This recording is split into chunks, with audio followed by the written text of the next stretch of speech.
बहुत जरूरी था। ममता बनर्जी का हराना बहुत जरूरी था। बांग्लाয় परिवर्तन होए गेছে। 2026 के पश्चिम बंगाल विधानसभा चुनाव ने भारतीय राजनीति में एक नया इतिहास रच दिया है। जिस राज्य में पिछले 15 सालों से ममता बनर्जी और उनकी तृणमूल कांग्रेस का एक छत्र राज था, वहां अब भारतीय जनता पार्टी ने प्रचंड बहुमत के साथ सत्ता हासिल कर ली है।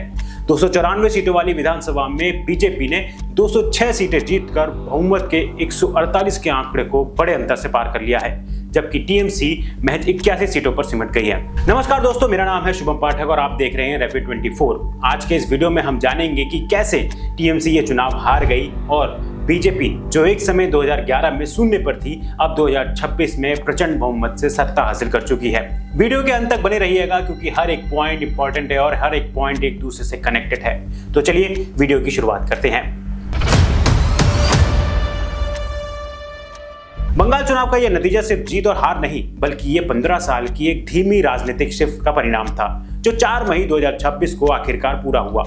इसे ठीक से समझने के लिए हमें 2011 से शुरू करना होगा, तभी आप देख पाएंगे कि कैसे एक राज्य जो कभी हिंदुत्व की राजनीति को बाहरी चीज मानता था, आज पूरी तरह भगवा का हो गया है।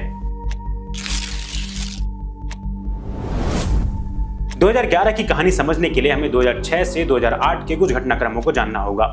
उन सालों में बुद्धदेव भट्टाचार्य की लेफ्ट सरकार ने सिंगूर में टाटा को नैनो प्लांट के लिए जबरदस्ती जमीन देने पर जोर लगाया। नंदीग्राम में पुलिस फायरिंग में 14 किसान मारे गए। नेताई गांव में सीपीआईएम के कैडर ने हिंसा की।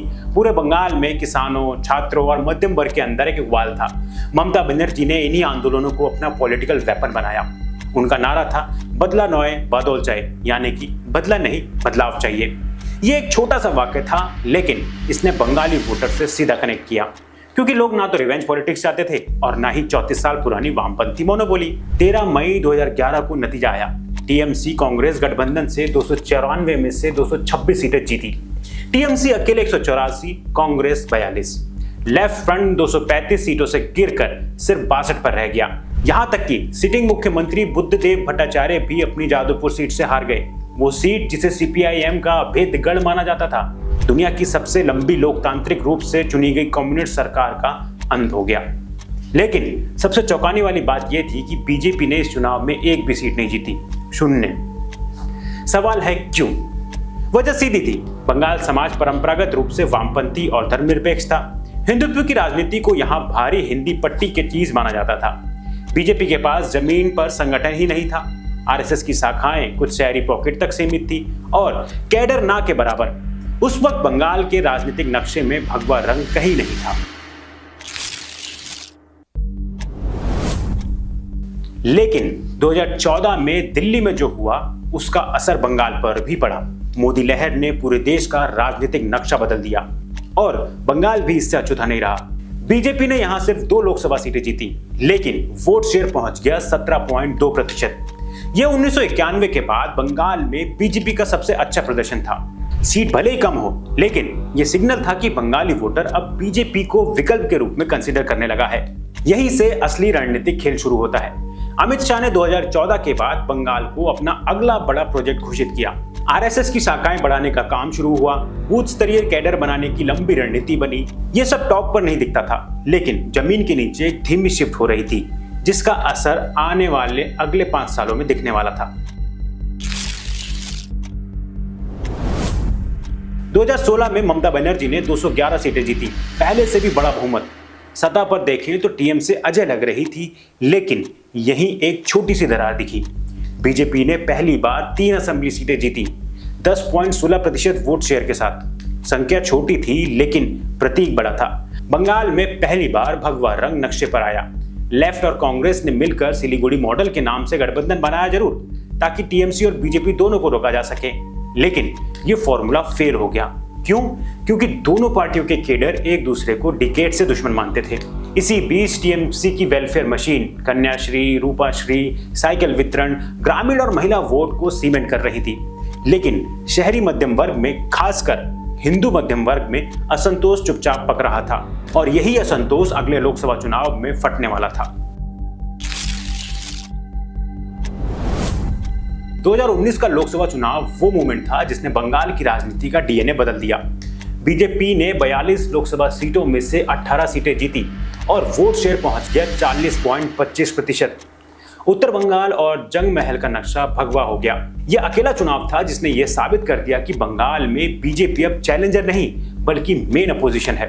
इस शिफ्ट के पीछे 3 बड़ी वजह थी और तीनों आपस में जुड़ी हुई थी। पहली वजह थी एनआरसी और सीएए का मुद्दा। बीजेपी ने सिटीजनशिप अमेंडमेंट एक्ट के माध्यम से बांग्लादेश से आए हिंदू शरणार्थियों, खासकर मतुआ समुदाय को सिटीजनशिप का तेज रास्ता देने का वादा किया। मतुआ समुदाय बंगाल की करीब 70 असेंबली सीटों पर निर्णायक है और दशकों से सिटीजनशिप की लड़ाई लड़ रहा था।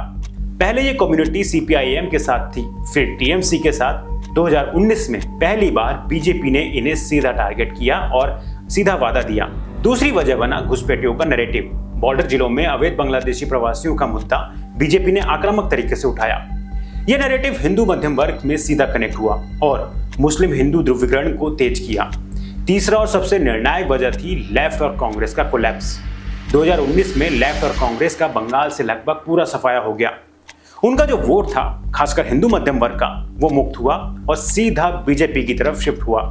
यह वोट ट्रांसफर सबसे निर्णायक रहा क्योंकि बंगाल में पहले 4-5 पार्टियों के बीच बटा हिंदू वोट अब 2 ध्रुवों टीएमसी और बीजेपी के बीच डिवाइड होने लगा। 2021 का चुनाव बंगाल का पहला ऐसा चुनाव था जो 2 पार्टी चुनाव था। मोदी शाह ने पूरा जोर लगाया। सोनार बांग्ला का वादा, असल परिवर्तन यानी कि असल बदलाव का नारा। बीजेपी ने 200 से ज्यादा सीटों का टारगेट रखा। पूरी पार्टी मशीनरी, सारे सेंट्रल नेता बंगाल में डेरा डाले हुए थे। लेकिन यही ममता बनर्जी ने एक मास्टर स्ट्रोक खेला। उन्होंने पूरा नैरेटिव बदल दिया। बंगाली अस्मिता बनाम बाहरी। मोदी, शाह, योगी आदित्यनाथ, इन सबको बाहरी हिंदी पट्टी वाले बता दिया जो बंगाल की संस्कृति को नहीं समझते।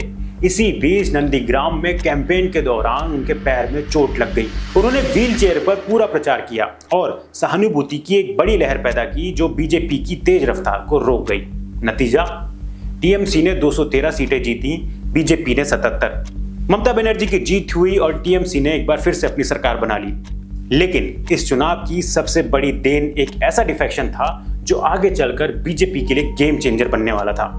टीएमसी के सबसे ताकतवर नेताओं में से एक शुभेंदु अधिकारी बीजेपी में चले गए। शुभेंदु पूर्वी मेदिनीपुर से 7 बार चुनाव जीत चुके थे और टीएमसी का पूरा नेटवर्क दक्षिण बंगाल में चलाते थे।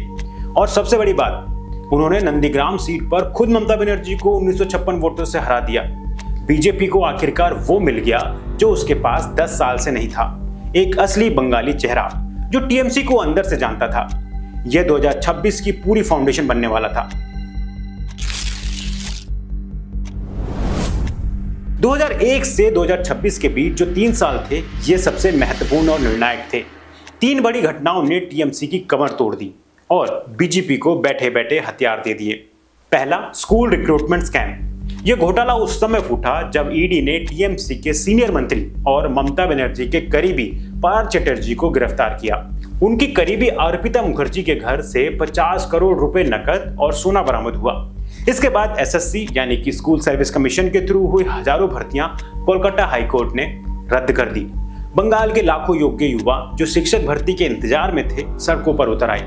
ये प्रोटेस्ट सालों चलते रहे और हर रैली में, हर इंटरव्यू में बीजेपी ने इसे टीएमसी के करप्शन की पहचान के रूप में पेश किया। यह मुद्दा कभी ठंडा नहीं हुआ। दूसरा जो सबसे अहम इंपॉर्टेंट मुद्दा था वो बना आरजी का मर्डर केस। ये वो घटना थी जिसने टीएमसी की राजनीति की पूरी फाउंडेशन हिला दी। 9 अगस्त 2024 को कोलकाता के आरजीकर मेडिकल कॉलेज के एक ट्रेनी महिला डॉक्टर का सेमिनार हॉल के अंदर मर्डर हुआ। पूरे देश में डॉक्टर्स के प्रोटेस्ट शुरू हुए, महीनों तक धरना चला। लेकिन टीएमसी के लिए एक सबसे बड़ी समस्या ये थी कि ममता बनर्जी खुद होम और हेल्थ दोनों मंत्रालय अपने पास रखती थी, यानी अस्पताल भी उनके अधीन और पुलिस भी उनके अधीन। जवाबदेही सीधे उन पर आई।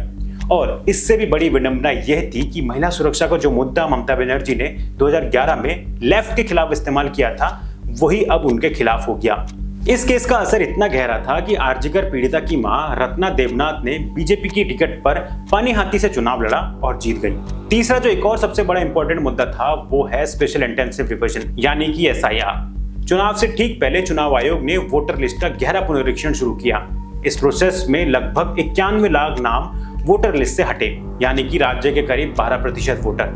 बीजेपी ने इसे बोगस वोटर सफाई और अवैध बांग्लादेशी प्रवासियों की पहचान बताया। टीएमसी ने इसे असली वोटरों, खासकर मुसलमानों और प्रवासी मजदूरों को वंचित करने की साजिश कहा। हटे नामों में लगभग 65% मुस्लिम होने का दावा था। मामला कोर्ट तक गया, लेकिन चुनाव से पहले समाधान नहीं हुआ। यानी जब वोट पड़ने का दिन आया, तब लाखों लोग, जिनमें ज्यादातर टीएमसी के पारंपरिक वोटर थे, अपना वोट डाल ही नहीं पाए।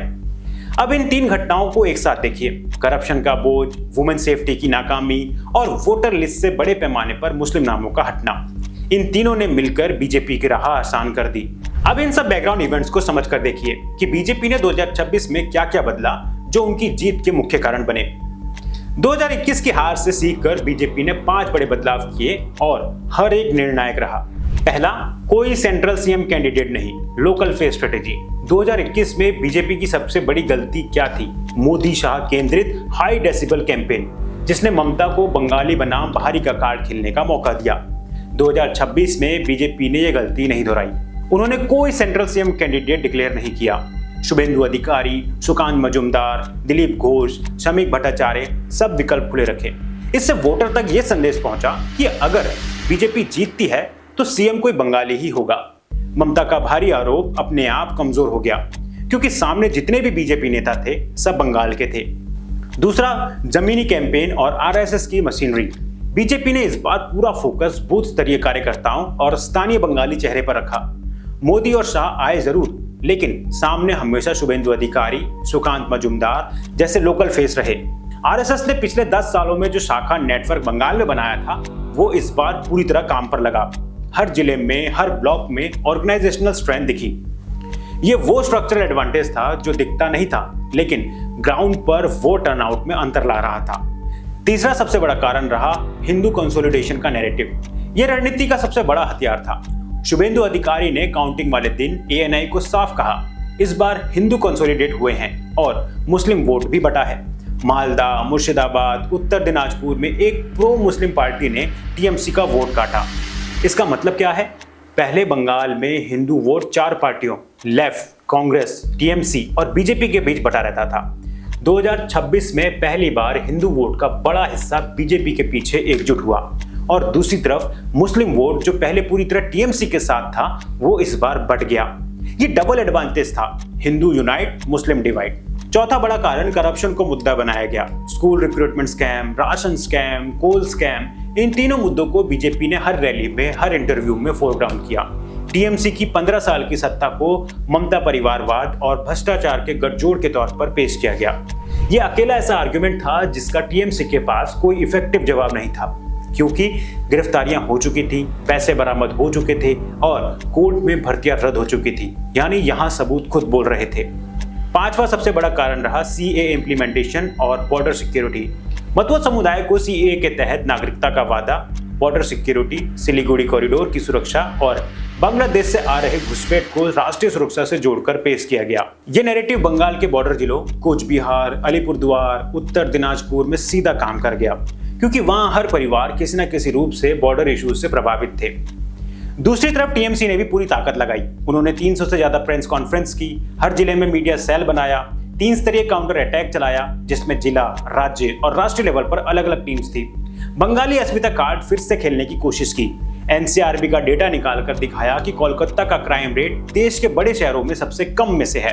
वेलफेयर स्कीम्स की पूरी लिस्ट गिनाई, कन्याश्री, रूपाश्री, स्वस्थ साथी, लक्ष्मीर भंडार, लेकिन ये सब काम नहीं किया।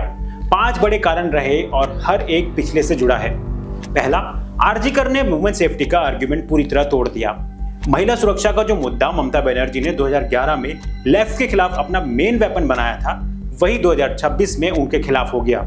ममता खुद होम मिनिस्टर थी, यानी पुलिस उनके अधीन, खुद हेल्थ मिनिस्टर थी, यानी अस्पताल भी उनके अधीन। जब बीजेपी ने हर महिला वोटर से एक सिंपल सवाल पूछा, अगर ममता सीएम है और खुद महिला है तो आपकी बेटी अस्पताल में सुरक्षित क्यों नहीं है? टीएमसी के पास इसका कोई सॉलिड जवाब नहीं था। यह अकेला मुद्दा शहरी मध्यम वर्ग की महिलाओं को टीएमसी से दूर ले गया। दूसरा सबसे बड़ा कारण रहा बंगाली अस्मिता कार्ड का पूरी तरह न्यूट्रलाइज हो जाना। यह कार्ड 2021 में चला क्योंकि सामने मोदी, शाह, योगी आदित्यनाथ थे, सब हिंदी पट्टी से थे। 2026 में सामने थे शुभेंदु अधिकारी, सुकांत मजुमदार और दिलीप घोष, सब खुद बंगाली थे। ममता बार बार भारी बोली, लेकिन वोटर ने देखा कि अपोजिशन के नेता तो बंगाली ही हैं, बंगाली बोल रहे हैं, बंगाली कल्चर से जुड़े हैं। ये कार्ड पूरी तरह बेकार हो गया। और जब आपका सबसे मजबूत हथियार ही बेकार हो जाए तो बाकी चीजें भी बेकार हो जाती हैं। तीसरा सबसे बड़ा कारण रहा पर्सन सेंट्रिक पार्टी की कमजोरी। टीएमसी एक ऐसी पार्टी है जहां सारे फैसले एक ही व्यक्ति ममता बनर्जी के इर्द गिर्द होते हैं। पार्टी का दूसरा कोई ऐसा बड़ा चेहरा नहीं था जो ममता के अलोंगसाइड खड़ा हो सके। जब ममता का जादू कमजोर पड़ा तो पार्टी का संगठन भी काम नहीं आया। चौथा सबसे बड़ा कारण रहा मुस्लिम वोट का बंटवारा। दशकों से मुस्लिम वोट पर टीएमसी की मोनोपोली थी। पहले लेफ्ट के साथ, फिर 2011 के बाद टीएमसी के साथ। मुस्लिम कम्युनिटी बंगाल की लगभग 100 सीटों पर निर्णायक है। लेकिन 2026 में दो चीजें एक साथ हुई। पहला, एक प्रो मुस्लिम रीजनल पार्टी ने मालदा मुर्शिदाबाद बेल्ट में सेंध लगाई और मुस्लिम वोट का एक हिस्सा अपनी तरफ खींच लिया। दूसरा, एसआईआर की वजह से लाखों मुस्लिम वोटर पहले ही लिस्ट से बाहर थे। बचे कुछ वोट का बंटवारा त्रिकोणीय मुकाबला बन गया और जब 60% मुस्लिम वोट दो पार्टियों के बीच बटा तो 90% कंसोलिडेट हिंदू वोट के सामने वो हार गया। फायदा सीधे बीजेपी को मिला। और पांचवा सबसे बड़ा कारण रहा वेलफेयर पॉलिटिक्स की सीमा। लक्ष्मी भंडार जैसी कैश ट्रांसफर स्कीम ने महिला वोट को कुछ हद तक रोका जरूर, लेकिन ये काफी नहीं था। बंगाल की असली समस्याएं अलग थी। बेरोजगारी, औद्योगिक ठहराव, युवाओं का दूसरे राज्यों में पलायन और 15 साल में एक भी बड़ा इंडस्ट्रियल प्रोजेक्ट ना आ पाना। एक्सपर्ट्स कहते हैं कि सिर्फ 1500 से 2000 रुपए पर मंथ देकर वोटर को सेटिस्फाई करना अब इम्पॉसिबल है, खासकर जब घर का बड़ा बेटा बेरोजगार बैठा हो, बेटी असुरक्षित हो और शिक्षक की नौकरी पैसे से बिकती हो। यानी वेलफेयर एक आवरण था जिसके नीचे की समस्याएं बढ़ती जा रही थी। इन 5 कारकों ने मिलकर 15 साल पुराना किला गिरा दिया। ये ट्रांसफॉर्मेशन एक रात में नहीं हुआ। ये 15 साल की एक धीमी शिफ्ट थी जो हर चुनाव में एक कदम आगे बढ़ती गई और 4 मई 2026 को आखिरकार पूरी हुई। बीजेपी की इस जीत से भारतीय संघवाद और राष्ट्रीय राजनीति में बड़ा बदलाव आएगा। ये जीत बीजेपी की हिंदू भाषी प्रभाव को पूर्वी भारत में मजबूती से स्थापित करती है। टीएमसी के लिए यह एक अस्तित्व का संकट है। एक्सपर्ट्स का मानना है कि सत्ता जाने के बाद टीएमसी के जमीनी कार्यकर्ताओं का बीजेपी की तरफ पलायन हो सकता है। आर्थिक मोर्चे पर बीजेपी सरकार बंगाल में बड़े उद्योगों को लाने की कोशिश करेगी, लेकिन राज्य की भारी कर्ज और बीजेपी के अपने महंगे घोषणा पत्र के वादों को पूरा करना एक बड़ी आर्थिक चुनौती होगी।